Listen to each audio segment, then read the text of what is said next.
For every minute a house fire burns, it doubles in size. Welcome back to Spirit Box Radio.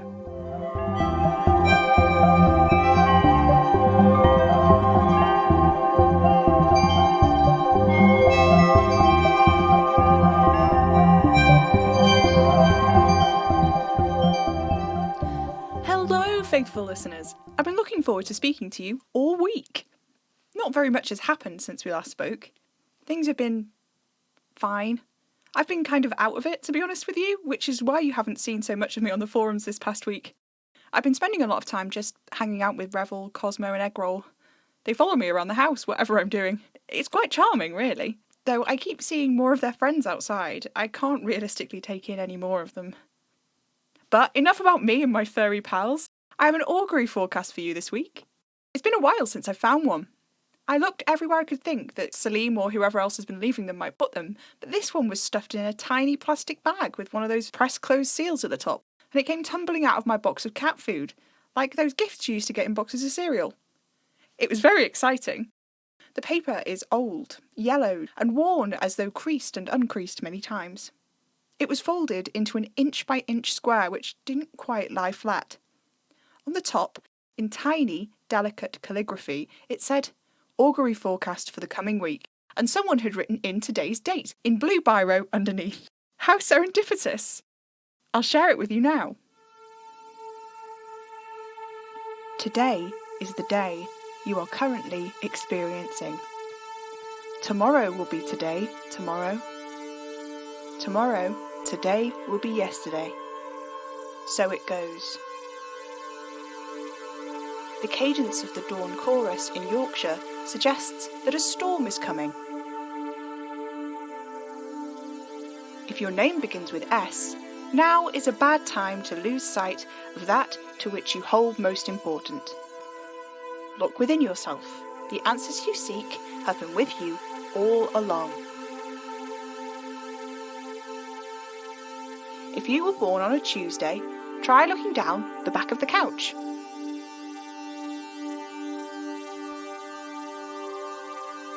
Birds seen flying overhead in Windermere suggest that now is a good time to learn to sew. If you live in the shadow of a nearby hill, consider what you stand to gain from losing things that are weighing you down. So concludes the augury forecast.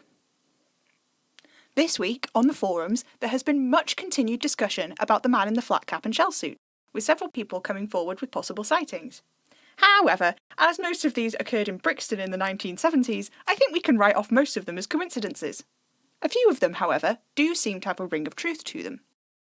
Jimmy from Townsend sent a message about an experience he had in the 1990s when he was dating a man named Ben. Jimmy says that Ben was really great, possibly the best guy Jimmy ever dated. He was really smart, worked in a bookshop and dreamed of being a writer. He always carried this notebook with him, with a bright red cloth cover. The pages were rammed with scraps and Polaroids, and Ben's tiny, cramped handwriting went in all directions across the smooth, cream pages. Jimmy couldn't read it. It was almost like a secret code. It was Ben that introduced Jimmy to arcanism. His house was full of herbs and spellbooks, and Jimmy found the mindfulness that comes along with thinking about yourself as fundamentally connected to everything else in the universe by arcane energies an extremely calming and cathartic thought. But Ben always had this thing about roses. In Jimmy's mind, roses were romantic. They were the symbol of love, of Valentine's, of affection, but when Jimmy bought a bouquet of them for Ben on their first Valentine's together, the colour drained out of Ben's face at once. Jimmy had never seen him look so stricken. He took the bouquet and threw it in the bin. Jimmy didn't know what to do. He just stood there, staring at him. Ben said nothing. Eventually, Ben took out a cigarette. They smoked together in silence. Finally, after an hour or so had passed and Ben's shoulders had relaxed a little, Jimmy took Ben's hand. Ben took a deep, shuddering breath and whispered, "You've seen the mark on my stomach." Jimmy had seen it, a thin scar, perfectly straight but ragged at one end. He'd brushed his fingers over it and Ben had shivered. Jimmy asked where it was from, but Ben didn't answer, so he didn't push it. "I was stabbed," said Ben. Jimmy was horrified, but Ben shook his head. "I was going to die. I was bleeding out. I didn't have the energy to cry for help. I was just whispering to myself over and over that I'd do anything to live. Anything at all. And then a man came. A man with a flat cap and shell suit. He made me an offer, and I accepted, on the grounds that I'd get to live. And then he reached inside of me. I cannot describe the pain. It was worse than the stabbing itself. He withdrew his hand, coated up to the elbow in my blood. The pain was gone in an instant. The man unfurled his hand, and there, in his palm, was a red rose. "I'll give this back to you," the man promised me, "when the time comes." And then he got up and walked away, saying to himself, "Tick-tock, tick-tock." Ben wouldn't go into further detail about what had happened to him. Jimmy and Ben stayed together for 11 years until one day Jimmy got in from work to find Ben sprawled on the floor in the living room. His eyes were open, staring, unseeing at the ceiling. A line of blood split from the corner of his mouth and pooled onto the floor. It was clear he'd been gone for some time, but Jimmy tried everything he could to revive him and called an ambulance, but Ben was gone.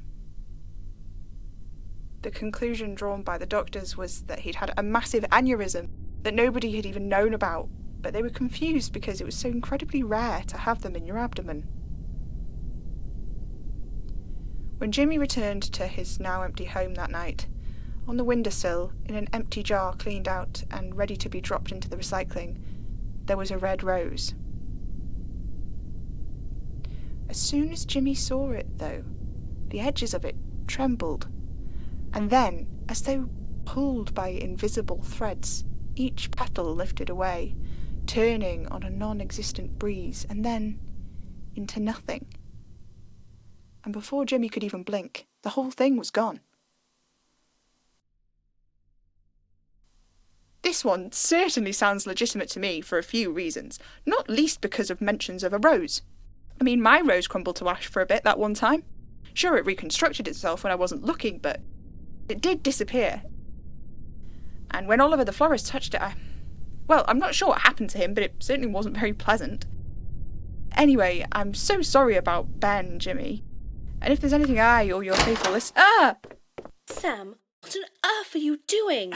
It's time for the advice and community segment? No, it's 3 o'clock in the morning and I had to drive you to hospital this afternoon because you were completely unresponsive for 3 hours. Well, I'm fine now. I've had a nap. You don't need a nap. You need to get out of here. Come on. We'll have a cup of tea in the kitchen. I don't want a cup of tea. I'm in the middle of hosting the advice and community segment. To be honest with you, Sam, I couldn't care less what you want. What you need is to get some decent sleep. You look exhausted. I'm not. I'm fine. I need to do this. Why? I'm sorry. Why do you need to do this? Who's forcing you? Nobody, but... If nobody is forcing you, Sam, you don't have to do it. You only want to do it. There are only 2 things in life that are non-negotiable and inevitable, and that's taxes and death. Not hosting a radio show for some weirdos in the middle of the night. No, you don't understand. So explain it to me. You can't, can you? Because you don't know. Is it Madame Marie? Are you worried about letting her down? Newsflash, Sam. She doesn't care about you in the way that you think. She left you. She's a terrible mother. You take that back. No, I won't. I'm fine, Anna. You're lying. I know you are lying. Look, no, I'm not fine. I'm stressed. I'm confused. I keep having to realise again and again I have no idea why I am the way that I am, and that nothing in my life makes any sense. That's not easy. But it's not because of the show. The show is good. The show makes me feel... I don't know... I feel like it's what I'm meant to be doing, Anna. Was that a lie? No, it wasn't a lie. But it doesn't make it the truth either. You know it's not about intent. It's about actual falsehoods. What is? Your thing that you do. I have no idea what you're talking about. Well, I don't need any funny mojo to know that was a lie. I've just got good instincts. That's why I'm a good lawyer. Come off it. Your instincts are terrible. That's why you're dating that guy. His name is Guy. Guy, really? Yes, really. And say what you like about him, he never lies to me. I doubt he's got the capacity. I beg your pardon? I didn't know. Never mind. No, I think we need to revisit that last point. Oh, for heaven's sake, Anna. Can you just give it a rest? Go back to bed and we can talk about it in the morning. I'm busy. Don't tell me you're still airing. It's time. Sam, I cannot believe this. You have gone too far with this nonsense and I won't stand for it any longer. I have been looking into it, and I'm pretty sure at this point it's perfectly reasonable to declare you a danger to yourself.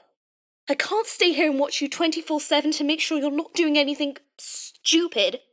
So you'll just have to go somewhere where there are professionals.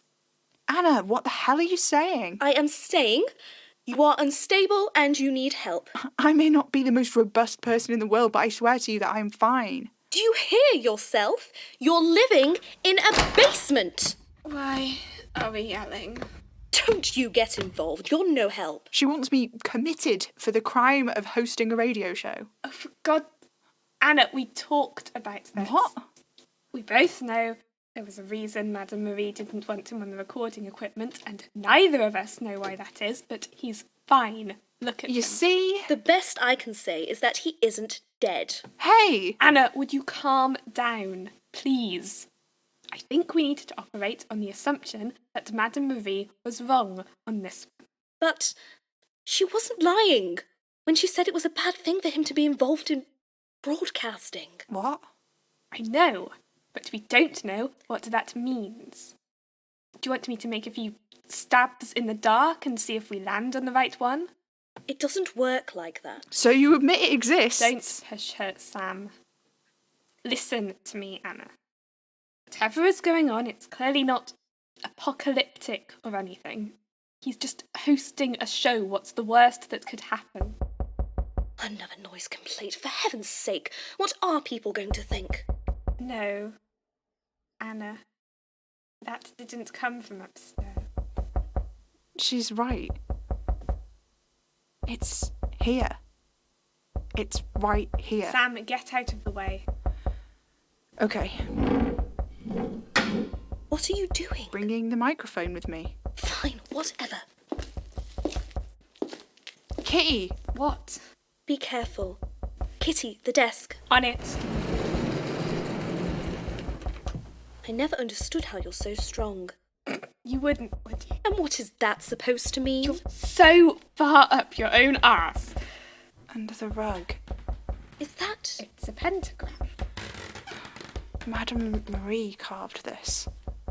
He's right. How do you know that?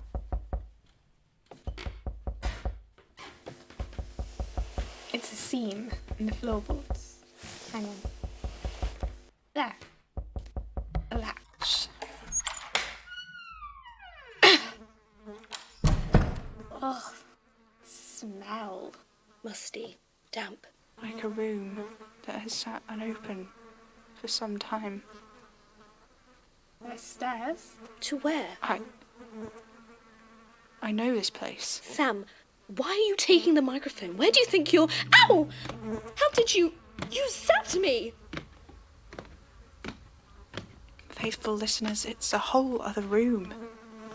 It's an office. Madame Marie's office. I've been here. I know this room. I've been here before. Ugh, disgusting. All these flies. It's from the old house.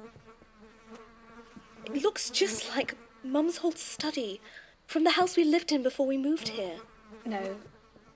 Anna. It is that study. That's impossible. Why is it here? Why is it underground? All these books. I think they're journals. Madame Marie's. Some of them, yes, but others, no. Smell that. It's Like an unused room. No, under that. It's something else. Can't put my finger on it. Death. Oh my god. Is that... It's insides. Oh my god, what is that? it some kind of... Oh, I'm going to be sick. It's not an animal. It's her, isn't it? Yeah. It's Madame Marie. Oh my god. We have to call the police. We have to. Anna, we can't. Are you insane? There is a dead woman, our mother. We have to call... Anna, look at him. She's written something. Scratched it into the floor with her fingernails. It says, heir apparent. Her hand, Sam. Move her hand. Oh. It says Samael, heir apparent. We can't call the police. Sam, what have you done? How could you do this? How? I didn't. I can't. I wouldn't. How can you say that? Why would you say that? Who knows what you're capable of? Samael. I don't think it was him. Do you really think he could do this? I mean, I hope. No. He didn't do it. He's not lying. Heir apparent. Wishful thinking, Kitty. But then who? Samael Enfield. Why? She had no shortage of enemies, did she? You're right, Samael Apollo Enfield. What are you Sam, doing? no. I am Samael Apollo Enfield, heir apparent to the Blood Rose crown. I speak and will be heard. What am I saying? Faithful listeners? I think it's time for bed.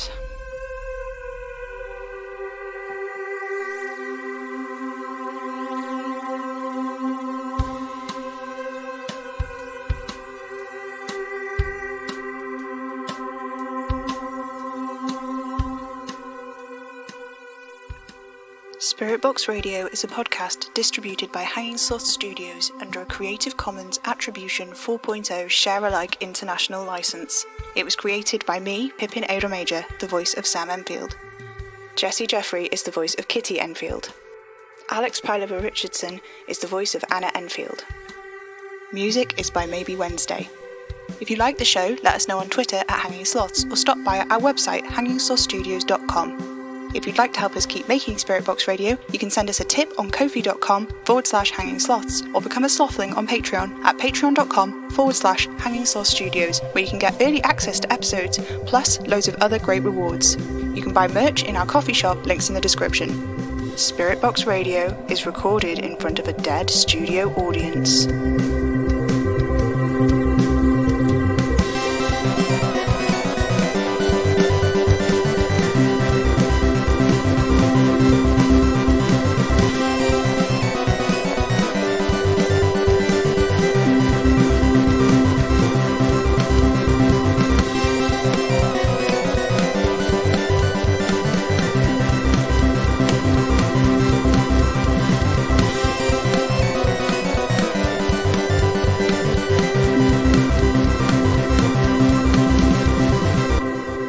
Tune in, get spooky.